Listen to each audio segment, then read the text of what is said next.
Captain, I am receiving a transmission from Dr. Wells. The transmission is... Captain, I shall now play the transmission I received from Dr. Wells. Thank the Lord you warned me. I was able to get some defenses up, but they might not be enough. The board has sent some serious firepower to pry me out of here.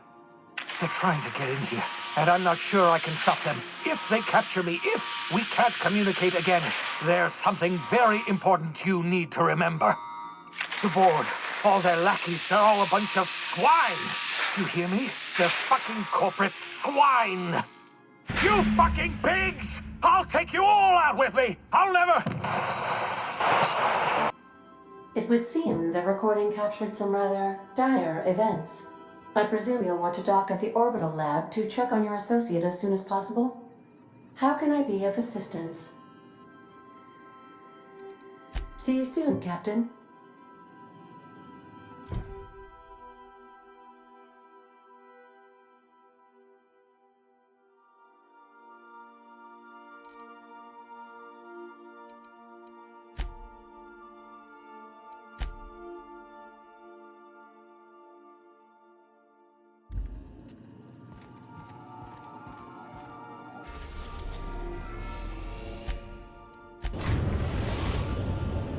Now arriving at Phineas's top-secret orbital lab.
Nicely done.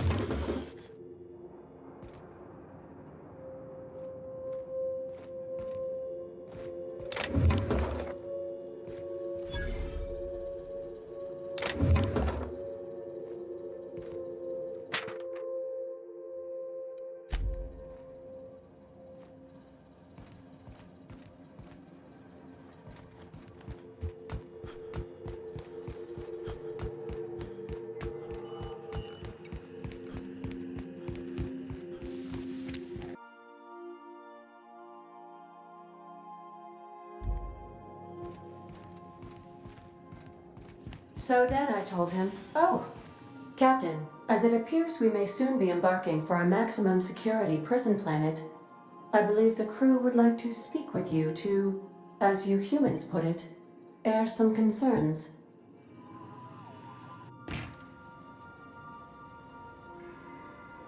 Well, folks, I ain't exactly keen on busting into a prison, but riddling bored stooges with bullets does sound like a ride and a half. Mr. Phineas is just about the only person with power trying to do any kind of good in Halcyon. We gotta bust him out. To extract the scientist, you will need to infiltrate the labyrinth. But that course of action is likely to be quite dangerous, Captain.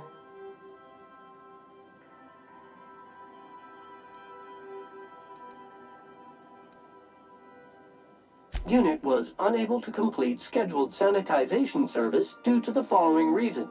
Locked door. Still, we can't do nothing. It wouldn't be right. The armed surveillance protocols on a maximum security prison planet are highly sophisticated. As such, escapes are historically quite impossible and deadly. I am programmed to warn you whenever you exhibit inclinations toward risky behavior. Breaking into Tartarus will not be easy. Getting in is the simple part. It's getting out again that's the trouble. Trust me, I know. If you really mean to do this, you should see to your final affairs and close out any unfinished business. Once you sneak into Tartarus, you may be there a while. Or permanently.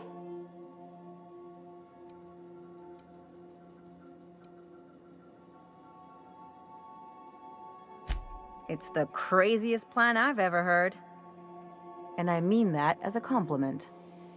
I think it's insane, but maybe the colony needs a healthy dose of insanity right about now. I know it's dangerous. And I won't lie and say I'm not scared out of my wits. But I couldn't live with myself if we didn't do something. You're asking for more than bravery from us, Captain. But there are worse ways to go than dying for a good cause. I'm in. Let Sam get the grime out. It's what our units do best.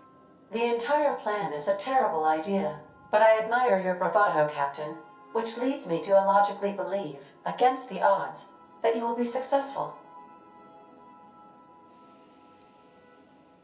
If we don't make it, at least it'll be a great story. Outstanding. You can count on us, Captain. We're crew. For real crew. That means we got each other's backs. Right? Never thought I'd volunteer to break into a prison. Seems like your tendency towards risky behavior is rubbing off on me, Captain. Command not recognized. Waiting on your command, Captain.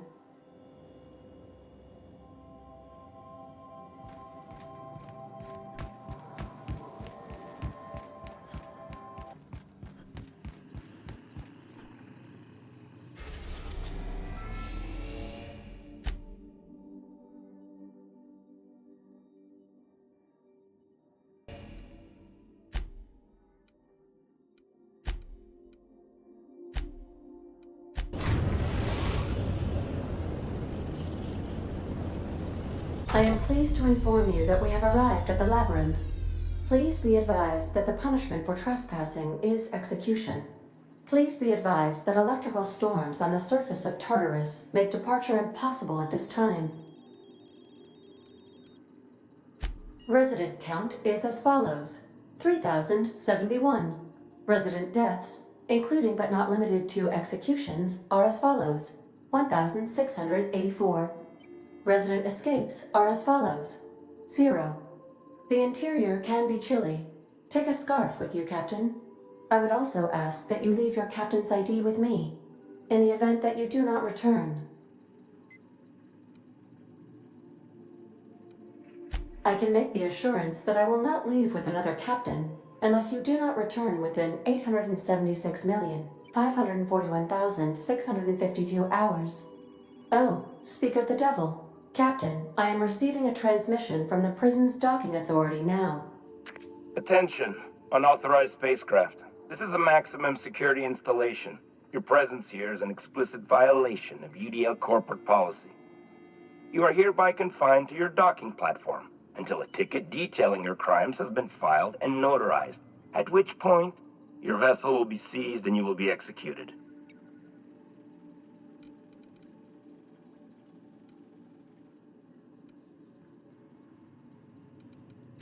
I wager it'll take a bit longer than it takes you to lose your patience and storm out of your ship looking to get shot. To be honest, that'd make my job a lot easier. You come out, we shoot you full of holes, and then everyone goes about their day worry-free. Except you. You'll be dead.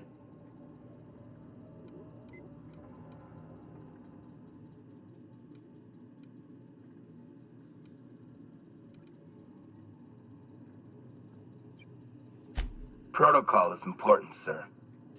The sentencing of one crime does not preclude the sentencing of another, technically speaking. Tartarus Docking Authority signing up. Hang on. Looks like you're gonna have company at the execution. Another ship just pulled into your dock.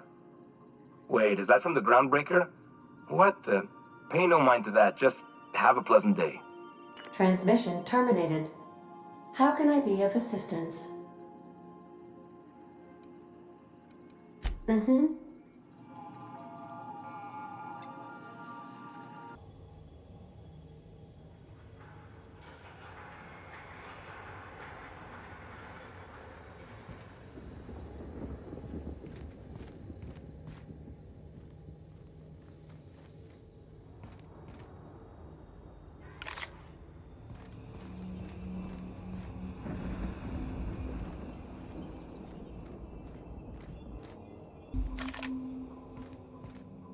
The captain did right by us once. What? Now it's our What was turn. that? The board will never own Groundbreaker. Not while I breathe.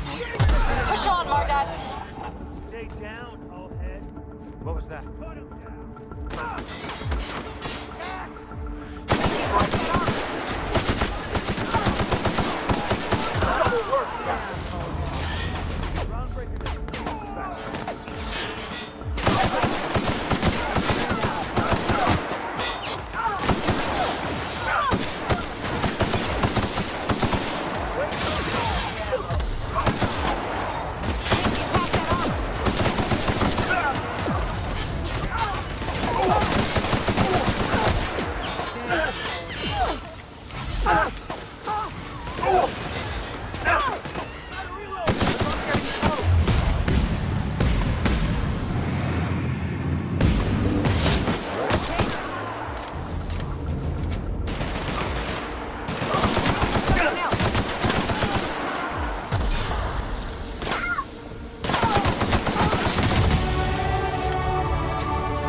On walking into a prison.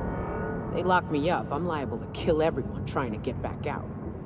Entering the labyrinth's the easy part. Making it back out. I'm still trusting your plan on that one, Captain.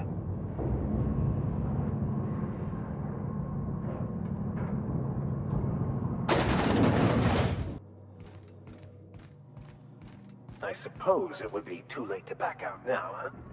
Fear not, Captain. I'll watch your back.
Let's go, troops. Stellar Base counting on us.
What?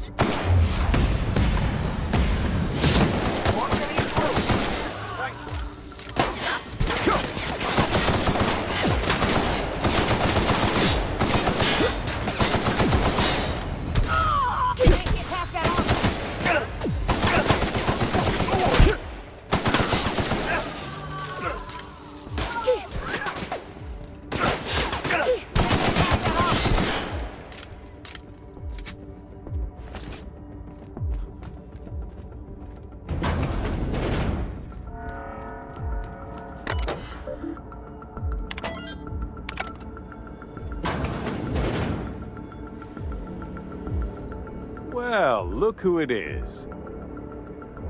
I'll be damned. I was prepping the studio for our announcement, and here you are as a bonus. I knew I smelled Monarch when you lot walked in. The stench of sulfur, depression, and desperate bravado is unmistakable. Keep talking, and you'll be smelling iron. Ain't nobody so important I won't put a bullet in him. And the convicts. The vicar. You know, most people, once they're out of prison, don't seem keen on returning. Oh, I would go anywhere to see you fall, sir. When you go off and get yourself shot, try to avoid taking one to the face. I'll want it recognizable to show to my citizens. I'm not in your way, you dullard. You talk to me. You want to go die in a blaze of glory? Be my guest. Besides, I don't know what you think you're doing here, but Sophia's doing good work up there with Phineas. Your efforts will be in vain.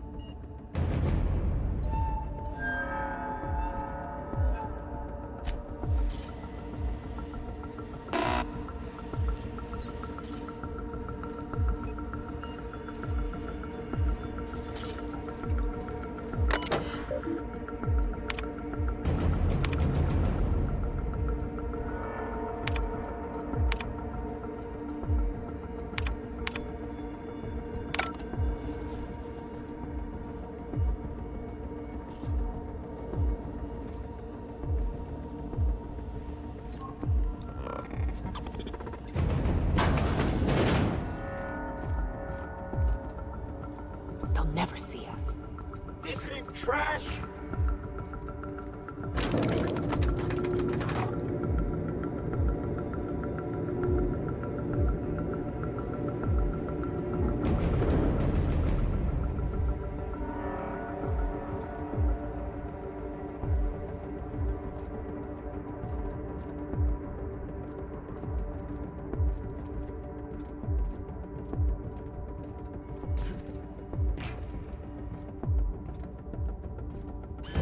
All right, MSI. I'm not one for rousing speeches, but the captain needs our help. So, get in there and... fight!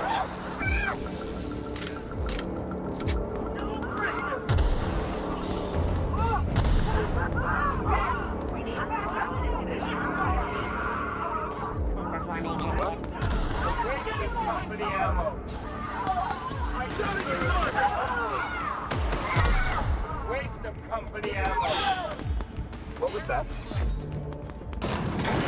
This is nice. Calm before the storm and all that. Everything in my life has been leading up to this point. I believe I'm ready for this. Captain, you have an uncanny talent for complicating my life. You've been working with Dr. Wells from the beginning. When we moved to arrest him, he was prepared. I lost good soldiers in the attempt. You've disrupted the balance of power. You've upset the natural order of things. You've introduced uncertainty, and there is nothing I despise more than uncertainty.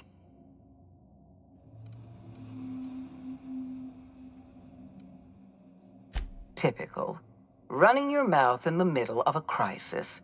It's almost as if you delight in chaos. I should have dealt with you a long time ago. You were always too dangerous to leave unchecked.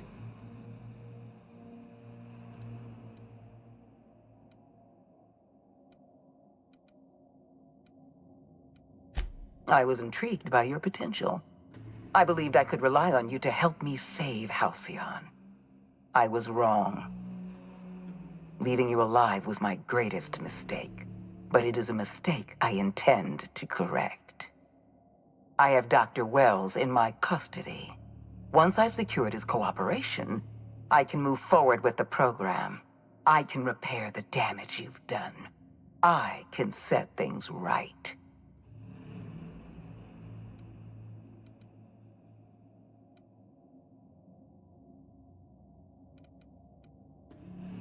I'm aware of your propensity for violence. Halcyon is a bloodier place because of you. You were one of my finest agents once. I don't want to destroy you. Turn yourself in, and I may yet show clemency.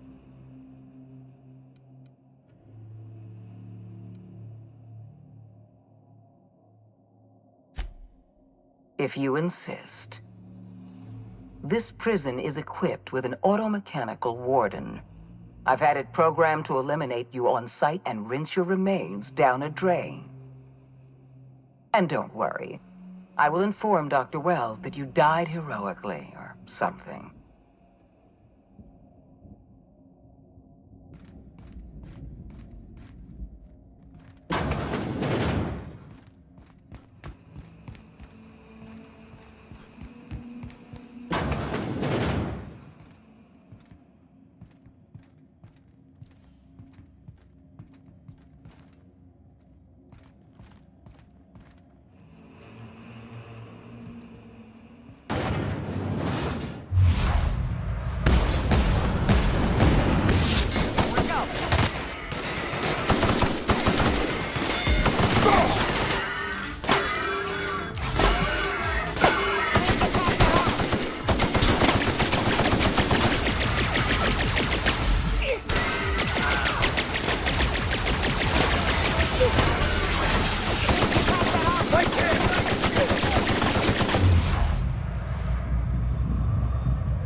Why won't you just die? Let me go! Get me out of here!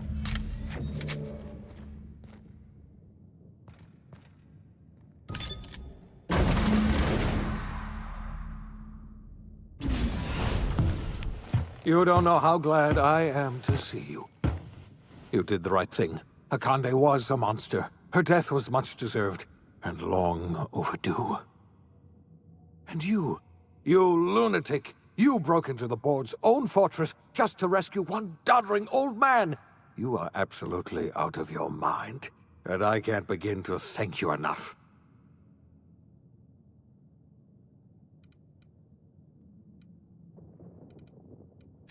I'm all right, thanks to you. Akande wanted my cooperation. I'm quite sure she would have beaten it out of me if you hadn't arrived. You've broken the board's stranglehold on this colony, and you saved my life. But there's still so much we have yet to accomplish. You and I are going to have to work harder than ever to save Halcyon. I'm afraid the situation is far worse than any of us ever anticipated.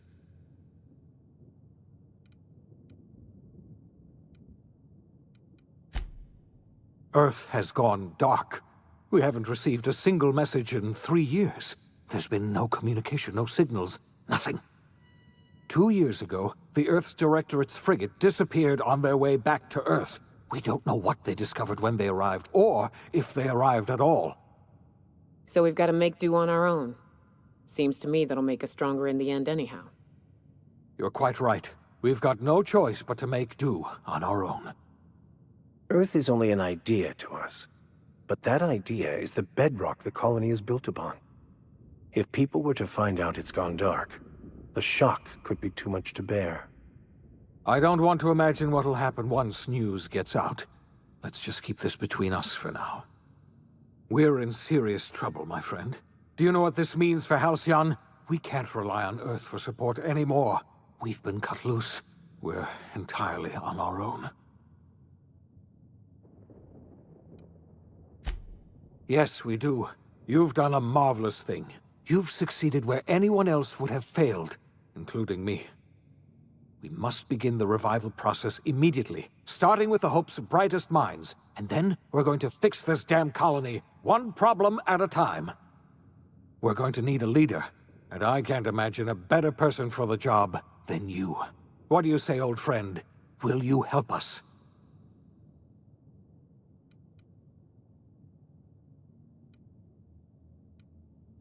When I revived you, I thought you were going to help me save this colony. I was wrong. I had our roles reversed, you see. You're the one who's going to save us all. I'm just the one who set you on your path. You're the best thing to ever happen to Halcyon. If you want to take it upon yourself to lead this colony, you have my support. We're not a colony any longer, are we? Our last connection to Earth has been severed, and so we have been set free. Our future is uncertain, and no one knows what tomorrow holds. Exciting, isn't it? The OSI teaches that everything in the universe happens according to the grand plan. But the stranger that arrived in Halcyon was an unplanned variable. From the moment he landed in Emerald Vale, his actions altered the course of history.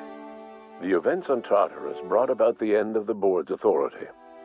But the board's mistakes would haunt the colony for decades to come. The damage they left behind would require the work of a generation to repair. Dr. Phineas Wells began reviving a handful of the Hope's colonists. Engineers, scientists, technicians, and intellectuals. They were among the brightest minds the Earth had ever sent out into the stars. The Hope scientists and engineers woke up in a colony descending headlong into total collapse. With no way to return to Earth, they had no choice but to band together and devote themselves to the cause of saving Halcyon. The people of Halcyon were nothing if not hardy. In the absence of the board's authority, many of the colony's settlements banded together with a single purpose in mind: survival. Life was especially hard in the years to come. Some towns dissolved by attrition and starvation, but most of them found a way to carry on. In the years to come, Halcyon was forced to reckon with its newfound freedom. The board was gone, and for better or worse, the colony was responsible for its own destiny. Between MSI's worker-centric policies and the iconoclast's manpower, Sanjar and Zora were able to rally many of the Terra 2 townships to their cause. MSI's workforce swelled, and the iconoclasts enjoyed a significant surge in their ranks.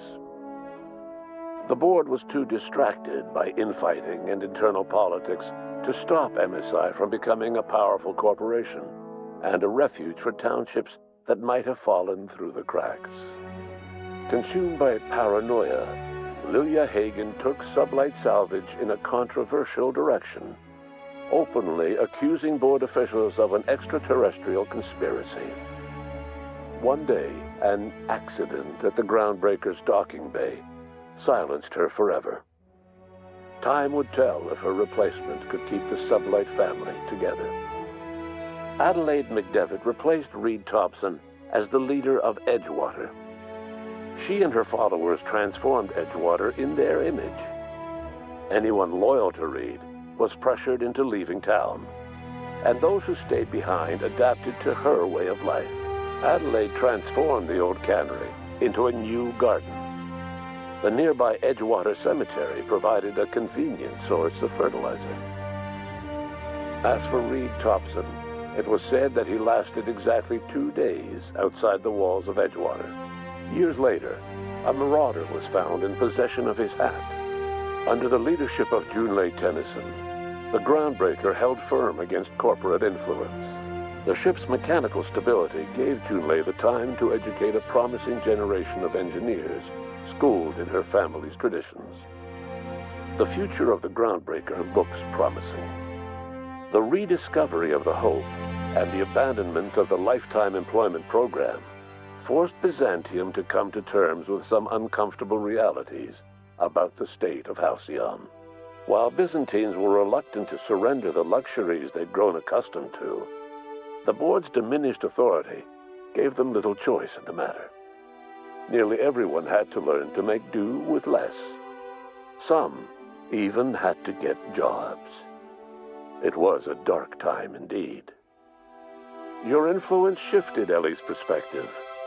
She finally admitted, albeit grudgingly, that she just might need other people. Sometimes. With a steady income from the life insurance payouts, she was finally able to afford a ship of her own. She hired a small crew and flew supply missions to communities on the fringe. Some of them were even legal. As much as he enjoyed his adventures aboard the Unreliable, the vicar, known as Max, eventually decided that it was time to move on, to live out the life he had sought so long to create. He knew there were many in the colony who carried burdens much worse than the ones he had struggled with, and he devoted himself to easing their suffering wherever he could. He only ever took up arms again to defend the defenseless. Unshackled from a lifetime of striving and fighting the universe and himself, Vicar Maximilian de Soto was finally at peace. Once the matter with the Hope colonists was resolved, Junlei bashfully asked Parvati if she'd like to join her permanently on the Groundbreaker, and Parvati enthusiastically, if somewhat awkwardly, agreed. The stories of her adventures spread across the colony, and Parvati soon found herself the center of attention. Having served as the engineer of a renowned spacecraft, tramp freighters and wildcat miners sought her out by name, and in no time, she was a fixture in the Groundbreaker's mechanical ecosystem. She and Junlei were never far apart. Nyoka returned to Monarch to take another crack at making a permanent life for herself. She formed the Charon Group, a mercenary outfit of ragtag survivalists and wilderness experts. Anyone in need of a guide, or just looking to throw back a beer and swap stories, could find her camping on the trail or clearing an infestation. The SAM unit that accompanied you spread awareness of the product line's superior sanitation and maintenance capabilities across what was left of the colony. This led to a boost in SAM unit sales. Did you know that SAM units are the longest-lasting, toughest-acting cleaning solution in Halcyon? Minister Clark was released from house arrest, and his contact with you gave him a sense of renewed purpose and vigor. Once it became clear that no help would be coming from Earth, he threw his considerable efforts and talents into helping Halcyon manage the crisis before it. As for Dr. Phineas Wells, he spent his remaining years in his orbital lab. He eventually came to terms with his own past and was able to forgive the mistakes of his younger self by devoting his remaining years to serving the colony. Dr. Wells was able to revive many more scientists and engineers than he first expected, thanks to the additional batch of chemicals you stole from the Ministry. Wells never forgot about the human lives that were lost in acquiring these chemicals. In the end, Dr. Wells was able to save every scientist and engineer aboard the Hope. Over the next decade, nearly all of the Hope's remaining colonists were successfully revived. Halcyon saw a period of rapid technological and scientific advancement. Breakthroughs in dietary supplements saved the colony from starvation. Geoengineering projects and social reforms began to change the structure and character of the colony. Dr. Wells laid the groundwork for the project to save the colony, but he would never live to see the fruits of his labor. He passed away a few years later. His work was carried on by the scientists and engineers he revived. Today, Halcyon has stabilized. The people of the colony work hard to adapt to their new circumstances. Nearby colonies send aid and supplies. Life will never be easy in Halcyon, but for the first time in its history, there exists a sense of real, genuine hope about the future. And what about you, the unplanned variable in the history of Halcyon? Long after Wells passed away, you carried on his work with more energy, determination, and brilliance than he could ever muster. The years that followed were hard, but Halcyon survived by the efforts of the Hope's most promising colonists, the greatest of which was you. No one knows what's happened to Earth, and no one knows what the future has in store for Halcyon. All we know for certain is this: the name of the Unreliable and that of its intrepid captain will remain the subject of countless stories for years to come.